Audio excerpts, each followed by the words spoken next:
Alhamdulillah. Wassalatu wassalamu ala Rasulillah Muhammad ibn Abdillah wa ala alihi wa sahbihi wa man wala. Subhanaka la ilma lana illa ma 'allamtana innaka antal alimul hakim. Rabbi shrah li sadri wa yassir li amri wahlul 'uqdatan min lisani yafqahu qawli, amma ba'du. Rahasia jalur langit, tema kita pada hari ini. Kenapa harus jalur langit yang kita tempuh? Bu, jalur darat itu macet. Dek, jalur darat itu punya banyak hambatan. Jalur darat itu sempit. Jalur langit lapang. Coba aja kalau kamu inget-inget. Ini kalau ngelihat di bawah nih kita kayak sumpek banget. Apalagi kalau kamu mulai ada di daerah-daerah padat Jakarta. Contohnya di Cawang. Ada Cawang bawah, ada Cawang atas, ada Cawang kamu. Sayang maksudnya ya. Ini banyak adik-adik nih. Cawang aku nggak, Dek?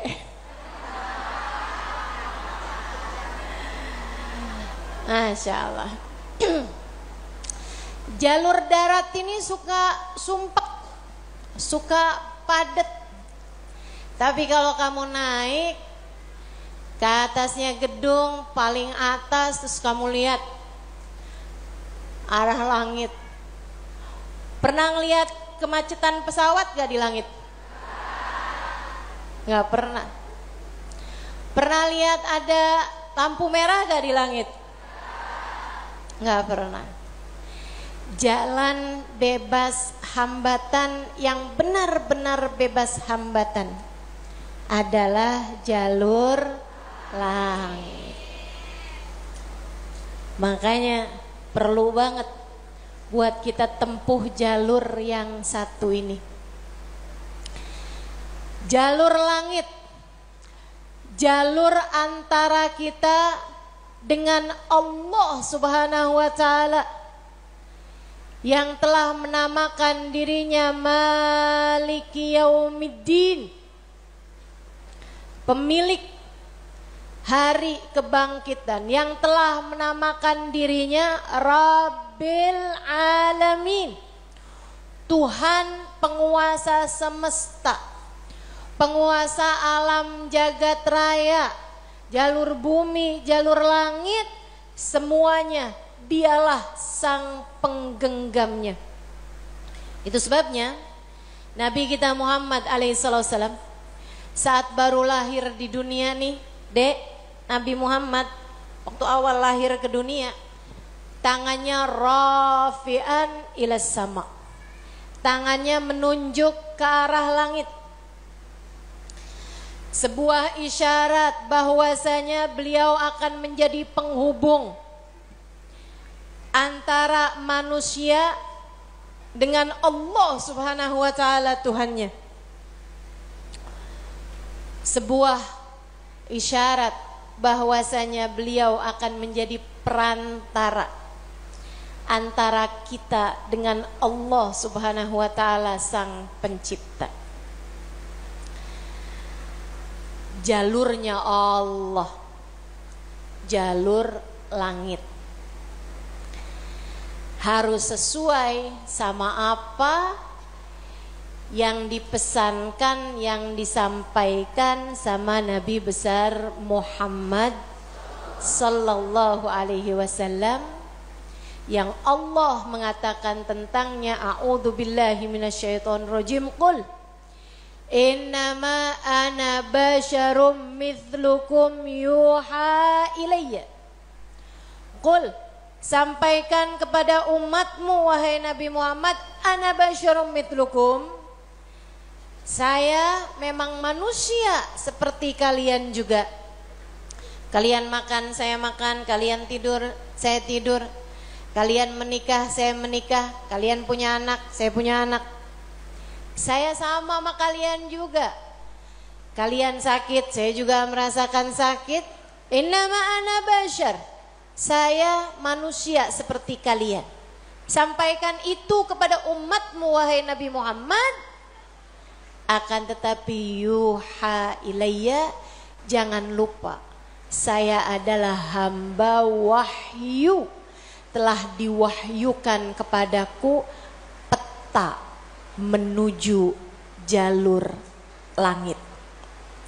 Peta kebahagiaan hidup dunia membawamu kepada kebahagiaan hidup akhirat. Peta untuk membuatmu kenal kepada Sang Pencipta. Jalan hidup yang dapat membawamu menuju surga. Ini namanya jalur langit.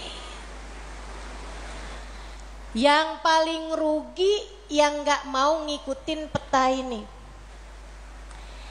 Yang paling sukses yang jalan hidupnya mengikuti peta ini, mengikuti jalur langit ini.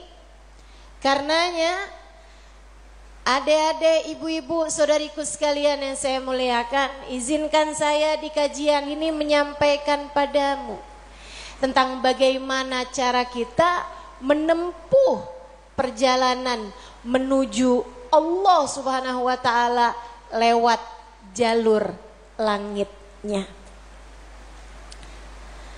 Biar gak sumpek hidupmu di dunia, biar matimu husnul khotimah, biar di akhirat nanti dapat masuk surga.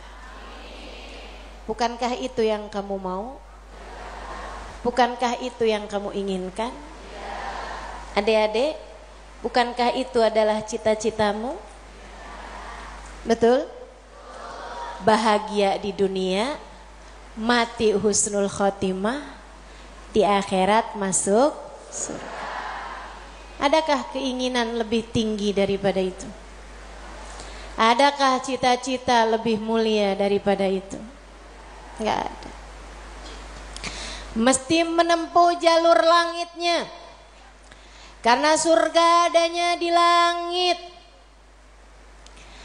Karena segala kebaikan-kebaikan turun dari alam langitnya Allah Subhanahu wa taala menuju ke alam dunia ini. Saat kamu rasa dadamu sesak di dunia, maka naiklah ke atas dan menengadahlah. Maka dada langit siap untuk merengkuhmu, menjadikan sesakmu tak lagi bernilai apa-apa. Sesakmu jadi lega. Sesakmu jadi lega. Ayo nih, buat adik-adik yang kegalauan mulu dengerin saya. Buat ibu-ibu yang pusing mulu, terutama kalau lihat sisa saldo akhir bulan, dengerin saya. Simak baik-baik jalur langit. Gimana sih caranya kita menempuh jalur langit? Pertama,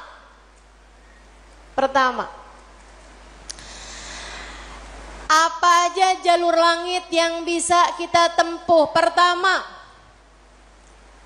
sholat. Itu adalah jalur langit yang jangan sampai pernah kamu tinggalkan. Sayyidina Muhammad Al-Bagir berkata kepada putranya Sayyidina Ja'far As-Sadiq, ya bunai, ittasil billah. Wahai anakku, senantiasalah terkoneksi dengan Allah. Senantiasalah tempuh jalur langit menyampaikanmu kepada Allah Subhanahu wa taala. Seringlah terkoneksi sama Allah. Anaknya bertanya, "Kaifa attasil bih ya walidi?" Bagaimana caraku untuk selalu terkoneksi dengan Allah? Bagaimana caraku berkomunikasi sama Allah? Bagaimana caraku menempuh jalur langit? Ayahandanya berkata, kalau kamu ingin kamu berbicara dengan Allah, sholatlah. Kalau kamu ingin Allah berbicara kepadamu, bacalah Al-Quran. Jadi cara pertama tersambung sama Allah adalah sholat. Jangan tinggal sholat. Jangan tinggal sholat meski siapapun yang mengatakannya. Misalnya ada orang gelarnya apa kek, profesor, doktor, belakang namanya juga ada banyak. Ada banyak gelar-gelar SAG, sarjana alam gaib. Misalnya gitu. Tapi sebenarnya apa SAG itu ya? Sarjana agama. Oh, maafkan saya ya. Saudaraku sekalian yang saya muliakan, sepanjang apapun gelar yang dimiliki seseorang, kalau dia sampai mengatakan misalnya sholat itu sudah tidak relevan lagi di zaman sekarang. Agama ini semakin maju.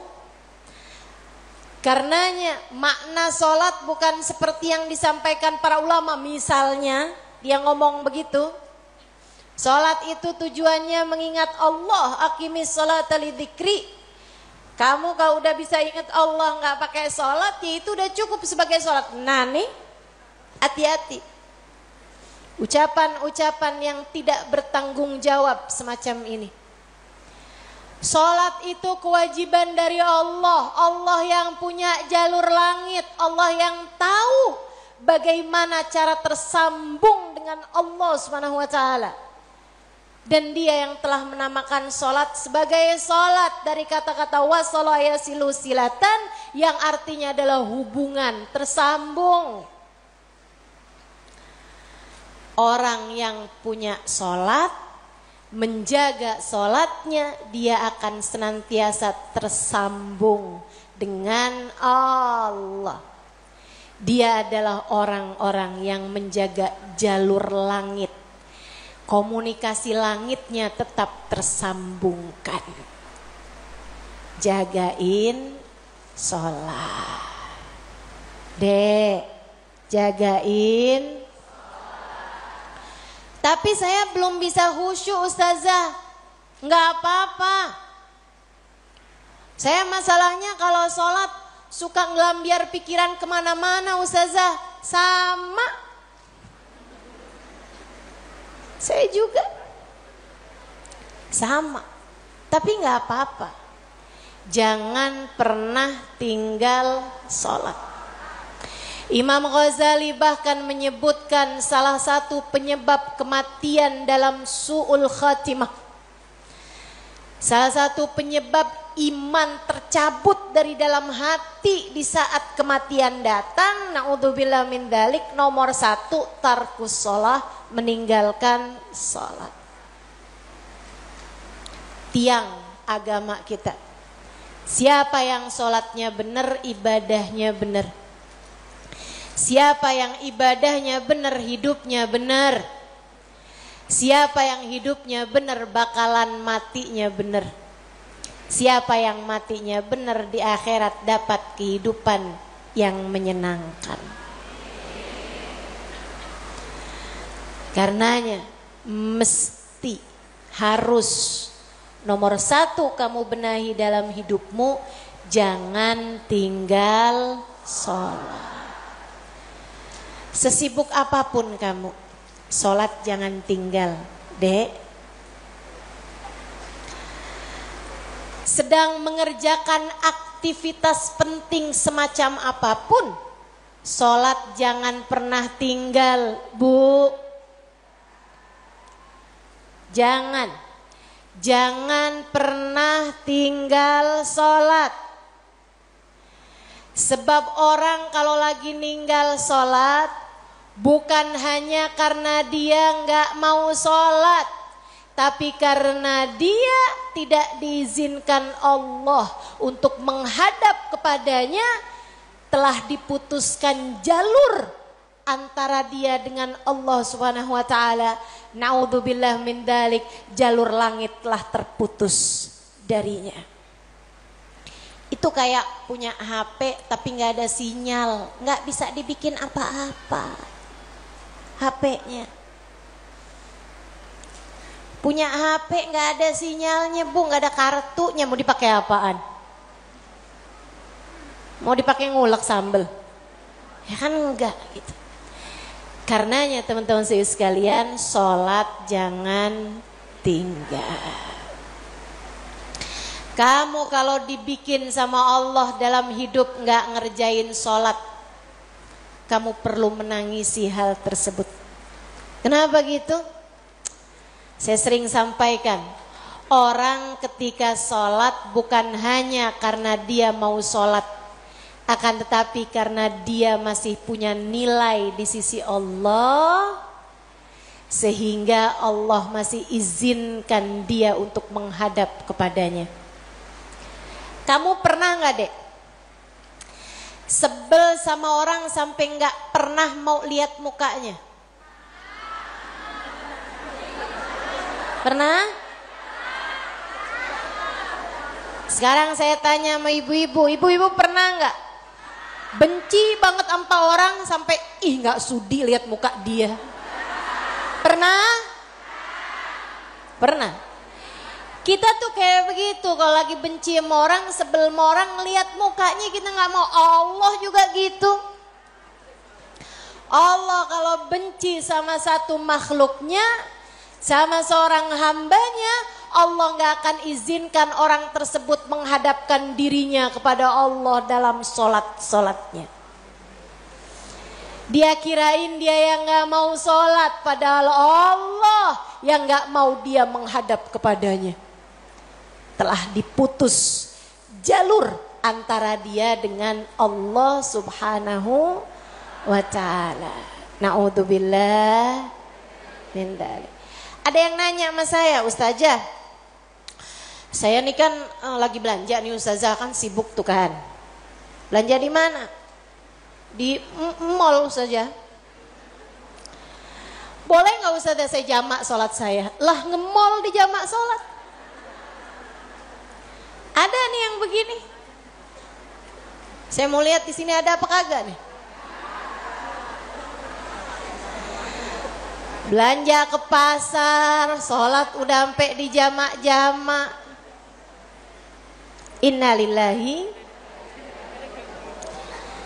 Boleh nggak Ustazah? Nggak boleh lah. Yang boleh jamak sholat itu kalau bepergian, itu pun juga dengan jarak keluar kota 82 km.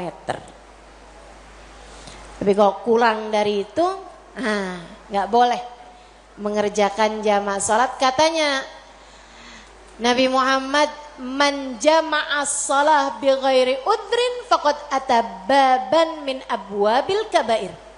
Siapa yang suka ngumpul-ngumpulin sholat, jamak-jamak sholat tanpa ada alasan yang dibenarkan, dia sedang mendatangi salah satu pintu dari pintu-pintu dosa-dosa besar. Dia tanya, boleh gak Ustazah jamaah sholat? Gak boleh, kecuali karena ada alasan yang dibenarkan. Emang kenapa gitu Ustazah? Kamu kalau kepengen hidup dipentingkan sama Allah, maka kamu harus mementingkan Allah. Sholat adalah gambaran tentang kamu mementingkan Allah, maka insya Allah hidupmu akan dipentingkan oleh Allah. Jalur langit yang pertama adalah sholat. Makanya ada orang yang sholatnya khusyuk-khusyuk. Ada orang yang sholatnya panjang-panjang. Tuh guru-guru saya tuh. Sholatnya panjang-panjang, terutama sholat sunnah. Kalau sholat fardu ringan-ringan aja. Karena beliau mengerjakan sholat fardunya berjamaah. Jadi imam, nah itu katanya Nabi Muhammad, kalau kamu sholat jadi imam jangan panjang-panjang.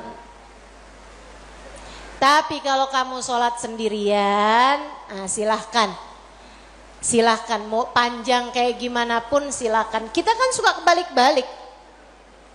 Kalau sholat jadi imam, Bismillahirrahmanirrahim, jadi imam. Giliran sholat sendirian, Bismillahirrahmanirrahim, alhamdulillahirabbil alamin, arrahmanirrahim, maliki yaumiddin, iyyaka na'budu wa iyyaka nasta'in. Malaikat nyatetnya sampai apaan sih ini yang dibaca? Ya Allah, ya Allah. Khair insyaallah. Sedikit sekalian yang saya muliakan tuh sholat. Mereka para ulama-ulama kita, guru-guru saya, banyak saya liatin sholatnya panjang-panjang. Berpuluh rakaat. Saya tulis tuh di buku Bidadari Bumi yang pertama. Saya ketemu sama orang sepanjang malam di hari-hari haji, dari mulai awal isya, habis isya sampai subuh. Gak berhenti-henti mengerjakan sholat dari satu rakaat ke rakaat yang lainnya. Masya Allah. Nggak relate sih sama kita. Ini apalagi nih adik-adik yang di sini nih. Kalau terawih nyari yang paling cepet. Kalau nggak nyari yang paling cepet, nyari yang paling sedikit rakaatnya. Betul dek? Enggak lagi ya dek ya? Jangan ya dek ya? Nanti tahun ini insya Allah biar terawihnya jadi terawih yang sempurna. Amin. Sholat sunnahnya juga tahajud belajaran dek. Belajaran dek. Orang yang dari mulai muda-muda kayak kamu gini nih, udah bangun di waktu malam, di saat orang-orang tidur dia terbangun di jam 3:30 pagi. Jam 4 pagi dia mengerjakan sholatnya beberapa rakaat, kemudian mengangkat tangannya, punya jalur langit yang sangat bersinar. Saya bisa jaminkan masa depanmu jika bahkan sejak di umur-umur masa muda semacam ini kamu sudah menjadi hamba-hamba Allah yang keren luar biasa. Jalur langit yang begitu indahnya. Insya. Jalur langit yang kedua, doa. Kamu pengen punya jalur langit yang indah? Jangan pernah jadikan doa hanya sekedar, sebab doa adalah semua yang kamu perlukan. Bu, Kak, Dek, Nak, dengerin saya. Kamu yang sekarang adalah hasil dari doa-doamu di masa lalu. Coba liatin dirimu itu. Kamu yang sekarang adalah hasil dari doa-doamu di masa lalu. Orang-orang besar yang kamu lihat sekarang ini adalah hasil dari doa-doanya di masa-masa lalu. Oh, kamu lihat, orang itu pinter banget ya. Adalah karena di masa dulunya, di masa kecilnya, di masa remajanya, ia selalu mengangkat tangan untuk minta dari Allah Subhanahu wa taala, Rabbi zidni ilman nafi'a. Ya Allah, tambahkanlah untukku ilmu yang bermanfaat. Ya Allah, ajarkanlah kepadaku ilmu-Mu. Ia selalu minta kepada Allah Subhanahu wa taala ilmu, sehingga Allah pun memberi kepadanya ilmu. Siapapun yang kamu kenal, orang-orang hebat-hebat yang ada di sekitarmu, itu adalah hasil dari doa-doanya di masa-masa lalu. Tinggal kamu lihat dirimu itu. Kamu pengen jadi kayak gimana? tempuhlah jalur langit dengan perbanyaklah berdoa. Dan itu bukan hanya urusan dunia, urusan akhirat lebih jelas lagi. Sampai saya pernah dengar satu cerita, ada 2 orang. Ibadahnya di dunia sama, ibaratnya nilai rapotnya nih sama persis. Nilai rapotnya sama persis waktu hidup di dunia. Dua-duanya sama-sama soleh, dua-duanya sama-sama baik. Akan tapi yang satu dimasukkan ke dalam surga yang bawah, yang satu dinaikkan ke surga Firdausul A'la yang paling tinggi. Yang dinaikkan di surga yang bawahnya, dia protes, ya Rob, dia nilainya sama loh sama saya. Kenapa kok dia dikasih surga yang paling atas sementara saya di surga yang bawahnya? Walaupun surga tuh biar kata di emperan enak, tapi ya masa kamu mau minta surga yang emperan? Sehingga sekalian, hadir majelis aja di emperan gak enak, apalagi di surga. Dia tanya sama Allah, ya Allah, kenapa kami berdua nilainya sama, tapi dia dinaikkan di surga Firdaus yang paling tinggi sementara saya tidak? Kata Allah, karena dia memintanya sewaktu hidup di dunia, dan kamu tidak pernah memintanya kepadaku. Sebabnya Nabi Muhammad mengatakan, idza sa'altumul jannah fas'alu al-firdausal a'la. Kalau kalian lagi minta surga, jangan tanggung-tanggung, mintalah surga Firdaus yang paling tinggi. Gitu. Doa deh, doa. Jangan ditinggal. Doa. Doa. Perlu banget. Kamu harus sering-sering doa. Ustadzah, doa yang paling bagus apa? Lah doa itu urusan minta kok. Maka mintalah sesuai dengan apa yang kamu mau. Saya punya cerita indah yang diceritakan oleh salah satu guru saya beberapa bulan yang lalu ketika kedatangan beliau ke Indonesia, namanya Hubabah Syarifah bintul Habib Muhammad bin Abdul Haddar. Beliau datang dari Sewun, Hadramaut, Yaman. Saya menjadi penterjemah beliau kala itu, jadi saya ingat betul kisahnya.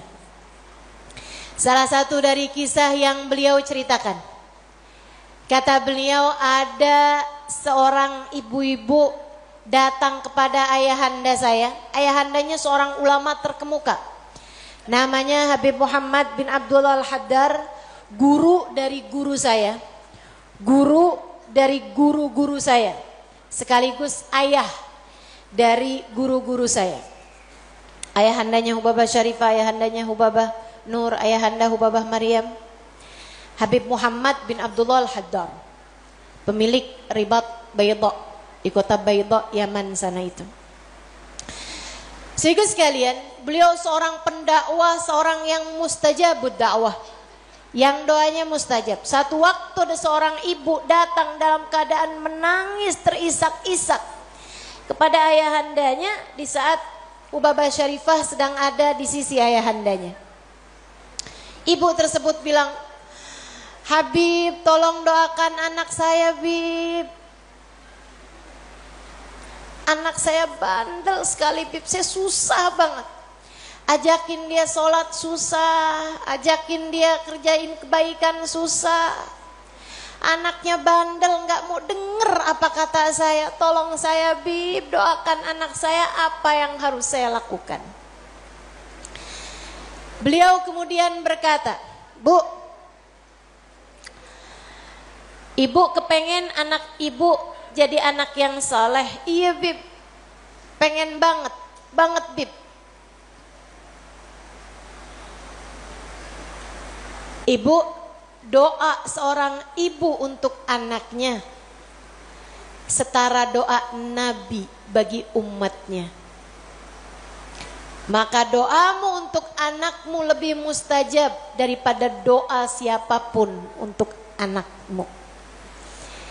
Saya bisa bantu kamu buat doa, mintakan kepada Allah Subhanahu wa taala. Akan tetapi doamu tentu lebih mustajab daripada doa saya untuk anakmu. Ibu dengerin. Bu. Jadi gimana saya, Bib? Ibu bangun di waktu malam. Ibu tahajud beberapa rakaat. Kemudian seperti kamu menangis di hadapan saya untuk minta anakmu didoakan oleh saya, menangis pulalah di hadapan Allah. Sampaikan kepada Allah apa yang kamu sampaikan kepadaku, atau apa yang ingin agar saya sampaikan kepada Allah tentang anakmu, sampaikan pula itu kepada Allah Subhanahu wa taala. Baik, Bib. Pulang, dikerjain. Nah itu perempuan kalau solehah gitu tuh. Kalau dengar kebaikan, sami'na, saya dengar, kemudian saya patuhi. Ini yang dengar di sini juga insya Allah seperti itu. Apa yang didapat pada hari ini semoga dapat diamalkan. Yang pertama tadi jangan tinggal. Yang kedua tadi barusan ini perbanyak jalur langit. Dia pun mengerjakannya, bangun di waktu malam nangis, ya Allah tolong liatin anak saya, kesianin anak saya ya Allah, solehkan dia ya Allah. Tolong pandang anak saya dengan pandangan kasih sayangmu ya Allah. Saya gak ngerti cara melakukannya ya Allah.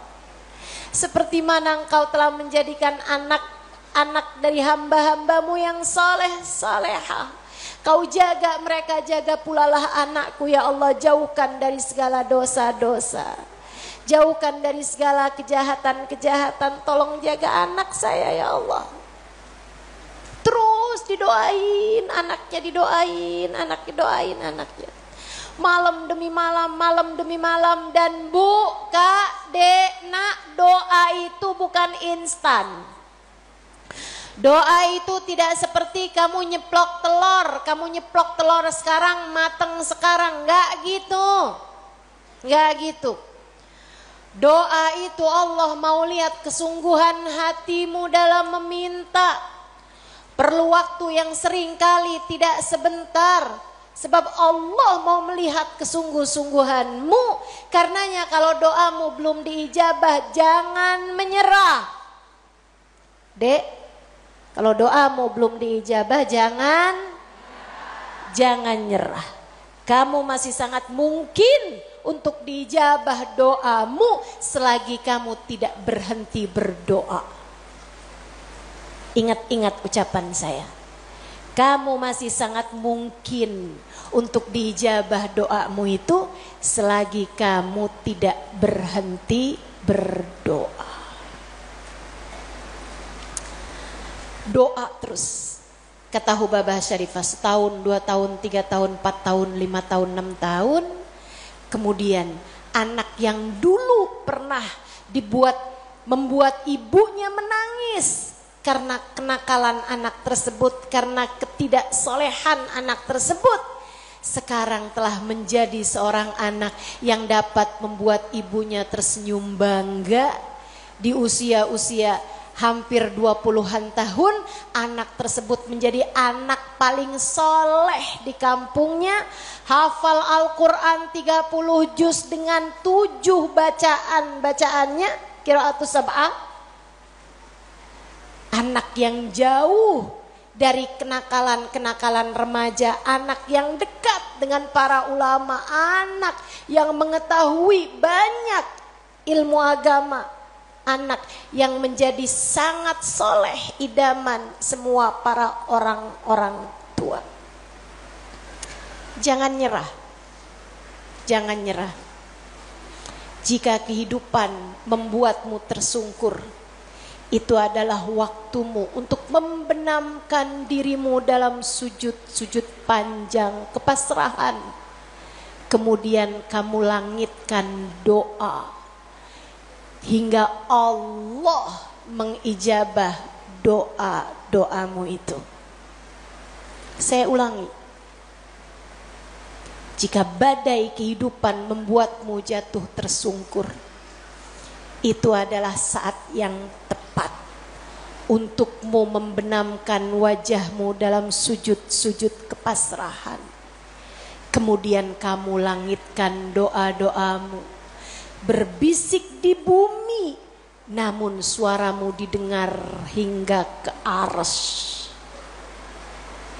Saat itulah Allah akan mengijabah doamu itu. Jangan pernah berhenti berdoa. Jangan remehkan doa. Jangan remehkan doa. Saya, Dek,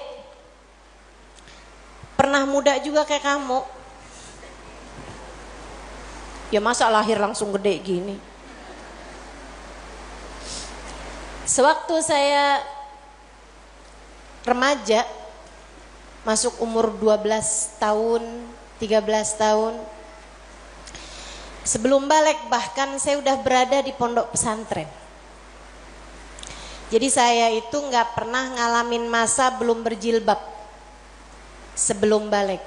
Maksudnya ketika balik tuh saya udah mulain berjilbab. Alhamdulillah, nikmat dari Allah Subhanahu wa taala. Adik-adik saudaraku sekalian, saat saya kecil, saya ada di pondok-pondok pesantren, saya mulai kenal ustadz-ustadz, ustadzah-ustadzah, ulama-ulama yang membuat saya jatuh cinta dengan ilmu agama. Alhamdulillah, Allah kasih rasa dalam diri saya, keinginan untuk selalu belajar. Saya punya keingintahuan yang banyak terhadap urusan ilmu. Jadinya saya senang banget belajar. Nah di waktu kecil itu tadi, umur 12-an tahun sebagai santri, kan selain dari belajar ada kewajiban lain tuh. Nyuci baju, apalagi kalau dapat piket, bersihin kamar mandi, nyapu kamar, ngepel kamar. Itu saya sangat tersiksa sekali. Sebab saya ini adalah pemalas. Jadinya karena saya pemalas urusan bebersih dan saya mendadak rajin ketika urusannya belajar, saya seneng belajar, saya seneng tahu, saya suka mikir. Saya tuh kalau lagi baca kitab gitu seneng banget. Saya kalau lagi belajar gitu seneng banget. Apalagi kalau ustadzanya yang nyampein ilmu dengan cara-cara yang sangat saya sukai gitu. Ngasih tahu hal-hal yang gak ada di dalam kitab gitu. Saya bisa melongo, dengerin, seneng banget. Jadinya di masa-masa kecil, itu kalau saya lagi dengerin kajian, kalau saya lagi baca kitab, saya suka doa. Ya Allah, jangan pernah pisahkan saya dari ilmu. Ya Allah, jangan pernah jauhkan saya dari kitab-kitab pengetahuan yang mendekatkan saya padamu. Umur 12 tahun, 13 tahun, doa saya semacam itu. Ayo nih adik-adik yang umur 16 tahun, ya Allah kenapa kok saya gak pernah ada yang nembak ya?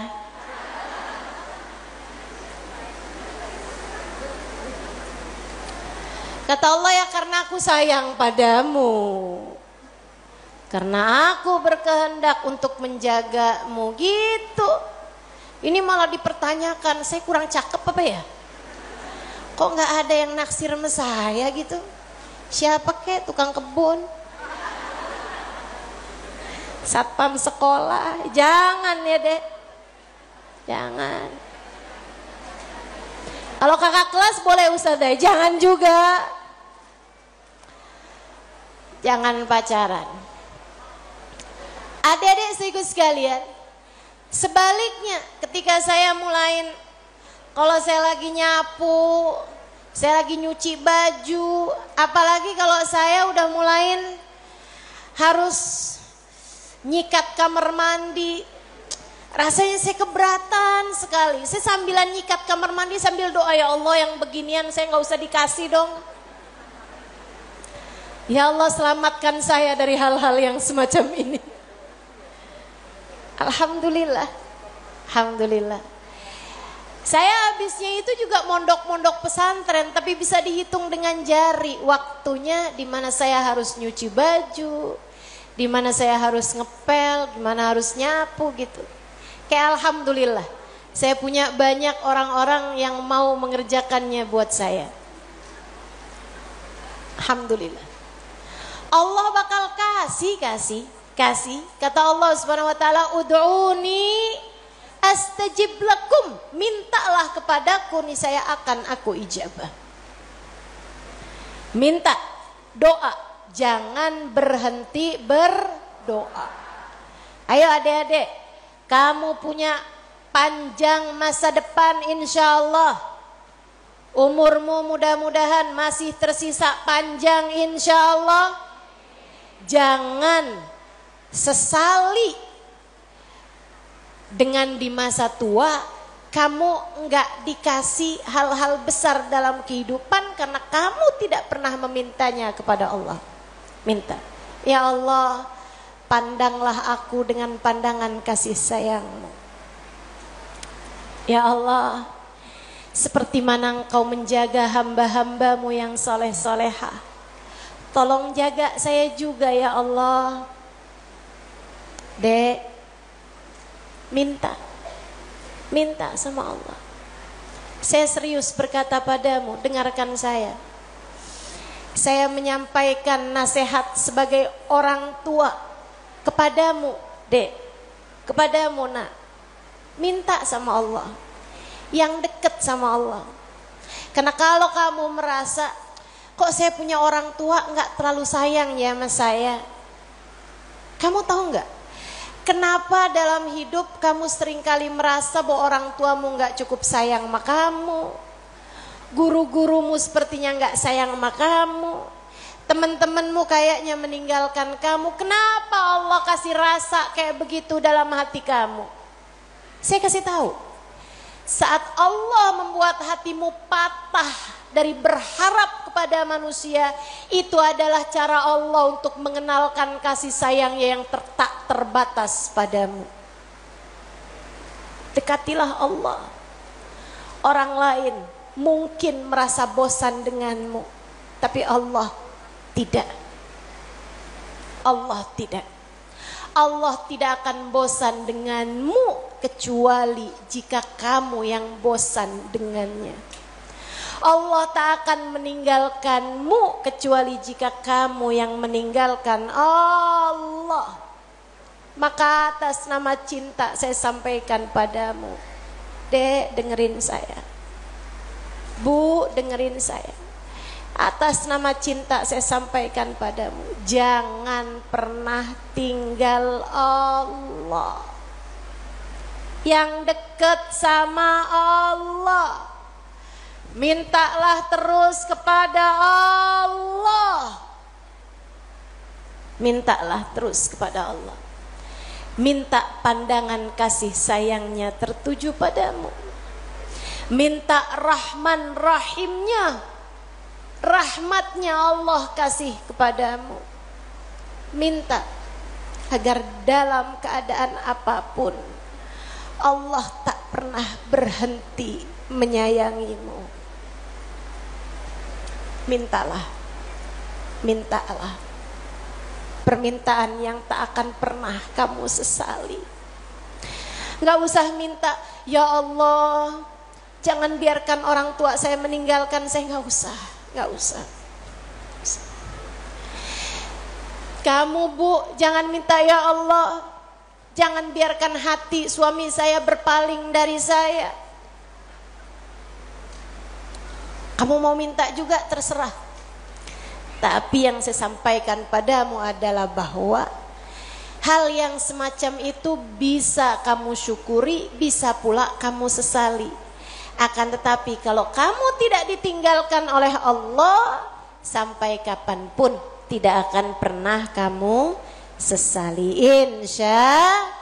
Insya Allah. Jadi jalur langit yang harus kamu tempuh, yang pertama adalah, yang kedua adalah, yang ketiga adalah cinta kepada baginda Nabi besar Muhammad. Dan semua orang-orang yang menyampaikanmu kepada jalur langit, jangan putus hubungan dengan orang-orang soleh, dengan para ulama Allah subhanahu wa ta'ala. Saya akan sampaikan 5 menit lagi, kemudian kita akan segera akhiri majelis ini. Saudaraku sekalian yang saya muliakan, yang pertama jangan tinggal sholat, yang kedua jangan tinggal doa. Jalur langit yang ketiga yang harus saya sampaikan padamu adalah milikilah guru yang dapat menyampaikanmu kepada Allah. Milikilah jalur langit yang dapat menyampaikanmu kepada Allah. Cintai orang-orang soleh di atasmu hingga mereka menyampaikanmu kepada Nabi Muhammad. Kemudian Nabi Muhammad menyampaikanmu kepada Allah. Beliaulah tali Allah subhanahu wa ta'ala.